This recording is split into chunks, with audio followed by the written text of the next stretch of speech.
आज हामी question number 6 बाट के ट्रिगोनोमेट्रिक रिलेसन्सहरु छ जसलाई हामीले भन्छ यो प्रुभ गरेर देखाउनु छ। टाइपको क्वेसन छ, म मात्र हिन्ट दिने छु र त्यसलाई बनाउने तरिका पनि सिकाउने छु। ओके, सो यहाँ हामीसँग छ question number A, B, C and D। First वाला क्वेसनमा हामीलाई LHS RHS दिएको छ, यसमा sin र cos को फर्ममा दिएको छ, फ्र्याक्सन्स ल्याउनु छ 10। यहाँ पनि sin र cos को फर्ममा दिएको छ, यहाँ पनि ल्याउनु छ 10 दिएको छ।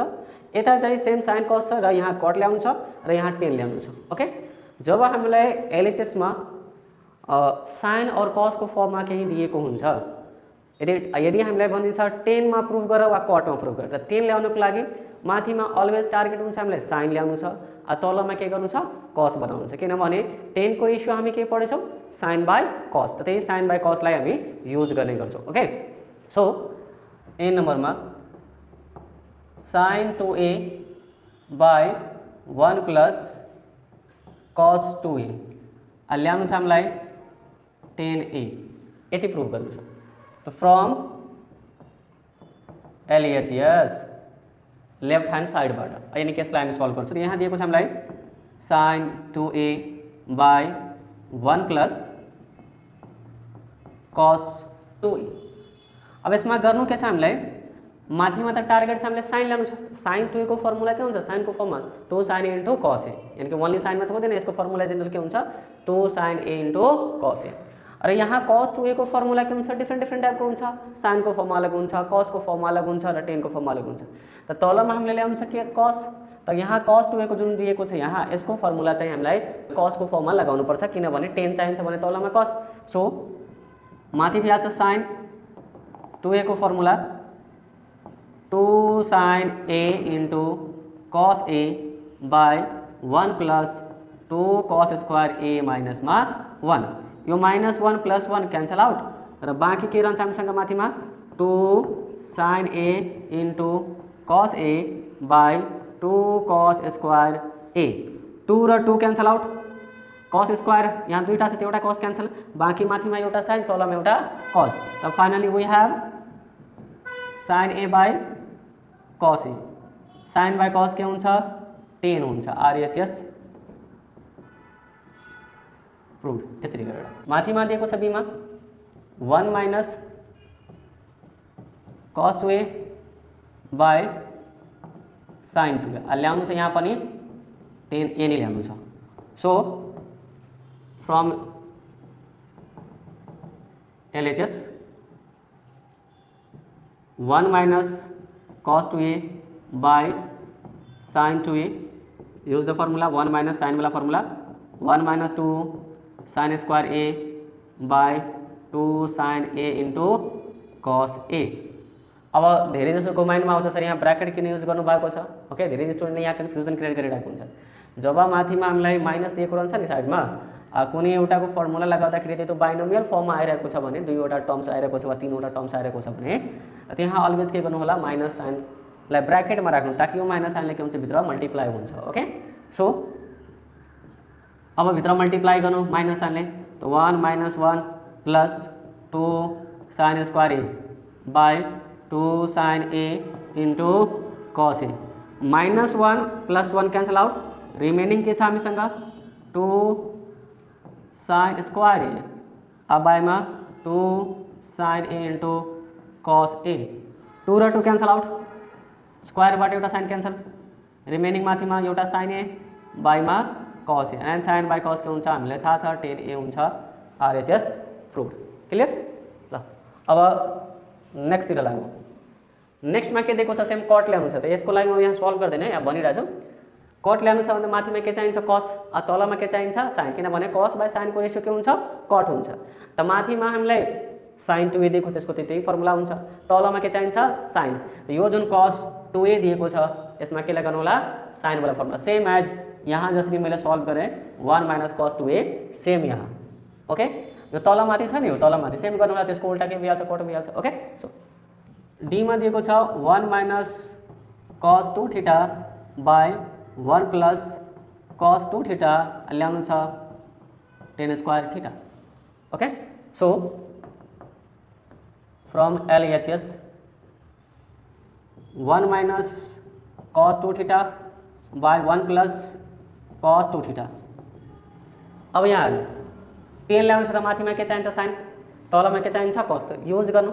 त 1 minus 2 sign square theta by 1 plus 2 cos square theta minus 1 हेर्नु, माथिमा साइनको फर्मुला, तलमा cosको फर्मुला युज गरिदिए। माइनस साइनले भित्र multiply 1 minus 1 plus 2 sign square theta by यहाँबाट यो क्यान्सल आउट हुन्छ प्लस माइनस, यहाँ बच्छ हामीसँग 2 cos स्क्वायर थीटा, यो 1 1 cancel, 2 sign square theta by 2 cos square theta. अब यताबाट 2 र 2 क्यान्सल आउट हुन्छ। अब साइन बाई cos के हुन्छ 10 हुन्छ। अब स्क्वायर साथ स्क्वायर गर्नु, यो भइहाल्छ 10 square theta RHS prove. Okay, E number question र एफ नंबर क्वेश्चन सेम टाइपको क्वेश्चन छ। ओके, यहाँ पहिले साइन र cos दिएको छ, यहाँ RHS मा दिएको छ, जस्ट त्यही छ। म यहाँ एफ नम्बरबाट सुरु गर्छु। ओके, एफ नम्बर सिमिलरै टाइपको छ, हेर्नु होला के भइरहेको छ, जस्ट फर्मुलाको खेला छ, अरु केही छैन ल। So cos 2 theta by 1 plus sine 2 theta 1 minus. Okay,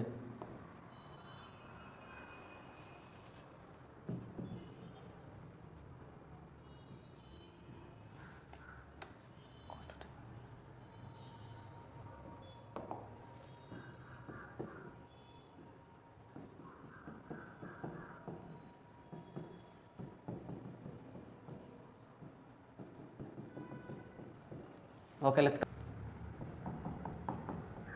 LHS cos 2 theta 1 plus sine 2 theta, ten ल्याउनु छ त्यो पनि माइनसमा। हेर्नु यसको जुन फर्मुला हुन्छ cos 2 थीटा को cos square theta minus sine square theta. Okay,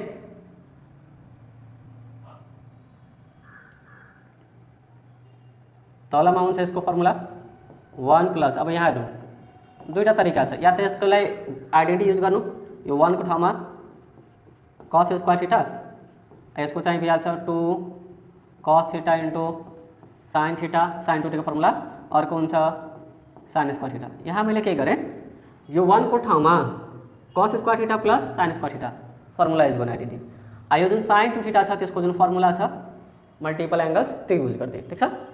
अब हुन्छ कि यो अल्जेब्रिक फर्ममा हेर्नु फ्याक्टराइजमा a square minus b square formula त दुईटा टर्म बन्छ, cos theta plus sine theta, या हुन्छ cos theta minus sine theta.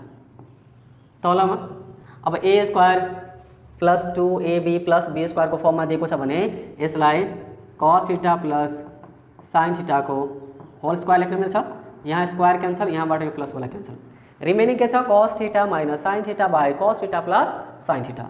So go through the remaining cos theta minus sin theta by cos theta plus sin theta.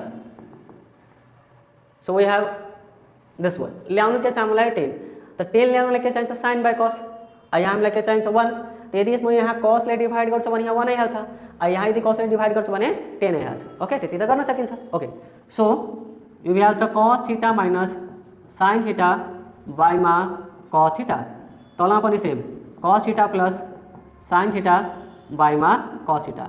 यहाँ मैले के गरेँ, dividing on both numerator and denominator by cos theta. यहाँ जो numerator र denominator छ माथिको र तलको हर र अंश, ओके, दुवैलाई मैले के गरिदिएँ cos थीटाले डिवाइड गरिदिएँ। ओके, डिवाइड गरेपछि यसलाई दुईटा टर्म्समा स्प्लिट गर्नु, यो भइहाल्छ cos theta by cos theta minus sin theta by cos theta. तलमा पनि स्प्लिट गर्नु टर्म्सलाई, यो cos theta by cos theta plus sin theta by cos theta. अब cos क्यान्सल 1 आयो, यो त क्यान्सल आउट, यो पनि cancel out, sin by cos 10 sin by cos 10। त फाइनली हामीसँग के आयो रिजल्टमा 1 minus tan theta by 1 plus tan theta RHS prove. Okay, ल अब समटाइम्स के हुन्छ, यो जुन 1 प्लस साइन 2 थीटा छ त्यसको लागि डाइरेक्ट फर्मुला पनि युज गर्न सकिन्छ, यो भइहाल्छ cos theta plus sine theta को होल स्क्वायर जुन यति हामीले फर्मुला लगाएर यहाँ तोड्यो यति नगरेर डाइरेक्ट हामी यति लेख्न सक्छौँ। यदि यहाँ माइनस छ ध्यान दिनु होला यो 1 माइनस साइन 2 थीटा छ भने यसको ठाउँमा यहाँ चाहिँ यो cos थीटा माइनस साइन थीटाको होल स्क्वायर भइहाल्छ यसको यो फर्मुला। ओके त अलिकति टाइम हामीले कम गरिदिन्छ यसले। ओके सो त्यस्तो टेक्निक्स फर्मुलाहरू पनि दिमागमा राख्नु होला ल। ओके सो अब यस्तो खाले क्वेसन्स ई एफ सिमिलर थियो, जी एच सेम टाइपको छ त यहाँ म जी क्वेसन सिलेक्ट गर्छु। Okay sine theta plus sine 2 theta by 1 plus cos theta plus cos 2 theta ल्याउनु के छ हामीलाई tan theta. So we have the question from LHS left hand साइडबाट sine theta plus sine 2 theta बाईमा 1 plus cos theta plus cos 2 theta. अब हेर्नु ल्याउनु छ 10 त के चाहिन्छ माथिमा साइन तलमा के चाहिन्छ कॉस त त्यसैलाई टार्गेटमा राखेर हामी क्याल्कुलेसन सुरु गर्छौँ। ओके माथिमा के चाहिन्छ साइन तलमा के चाहिन्छ कॉस। ओके त यो साइन थीटाको त फर्मुला लाग्दैन यसको फर्मुला भइहाल्छ 2 sine theta into cos theta तलमा यो 1 प्लस कॉस थीटा जस्ताको त्यस्तै। ओके प्लस कॉस 2 थीटा तलमा के चाहिन्छ कॉस त कॉस वाला फर्मुला 2 कॉस स्क्वायर थीटा माइनसमा 1 plus 1 minus 1 cancel out. So we have अब यहाँबाट साइन र साइन कमन लिन सकिन्छ। सो साइन थीटा कमन बच्छ कि यहाँ यसको ठाउँमा 1 प्लस 2 कॉस थीटा तलमा अब यहाँबाट कॉस र कॉस कमन आउँछ। सो कॉस थीटा अब बच्छ यसको ठाउँमा 1 प्लस 2 कॉस थीटा। सो यति पार्ट क्यान्सल आउट क्लियर। अब sine theta by cos theta के हुन्छ टेन थीटा के हुन्छ tan theta RHS proved simply clear. Next क्वेसनतिर लागौँ यतातिर I number J number K number तीनवटा क्वेसन छ। अब यो आईबाट यहाँ हेर्नु 10 45 माइनस अल्फा दिएको छ र हामीले यति यति प्रुभ गर्नु छ सिमिलर 1 दिएको छ। सो पहिला यसबाट यो ल्याऊ त्यसपछि हामी यतातिर लागौँ ल क्लियर। सो यो आई नंबर क्वेसन छ फ्रम एलएचएस। अब एलएचएसलाई तोडेर म मिडल टर्म ल्याउँछु। Okay so 1 minus sine 2 alpha by cos 2 alpha clear that. यसको ठाउँमा लेख्न सकिन्छ cos alpha minus sine alpha को होल स्क्वायर तलमा यसको चाहिँ भइहाल्छ यो cos square alpha minus sine square alpha formula लागिहाल्यो।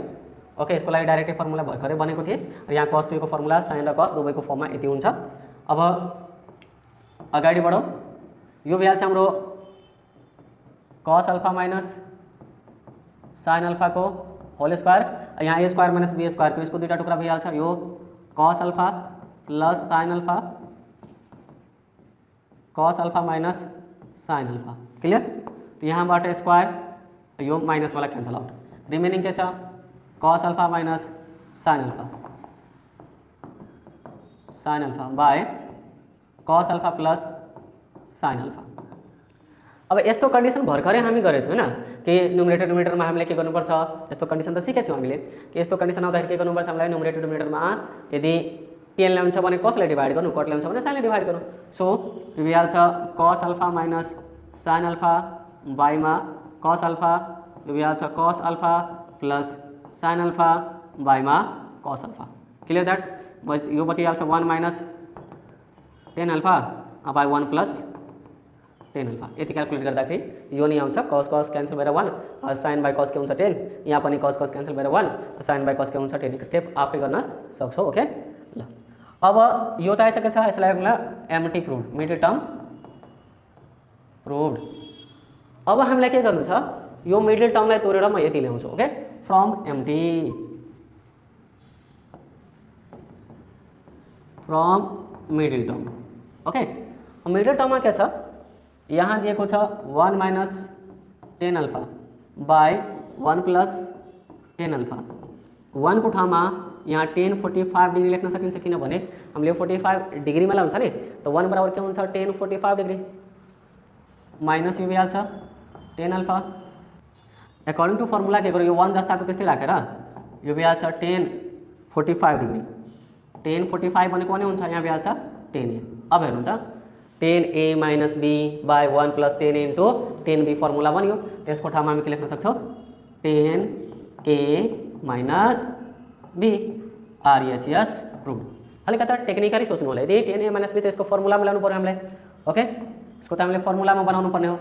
त्यसैले यो फर्मुला ल्याउनुको लागि जुन जुन कुरा रिक्वायर्ड छ त्यस्तो फर्मेट्समा राखिदिनु भइहाल्छ। ओके, सो आजको लागि यतिकै।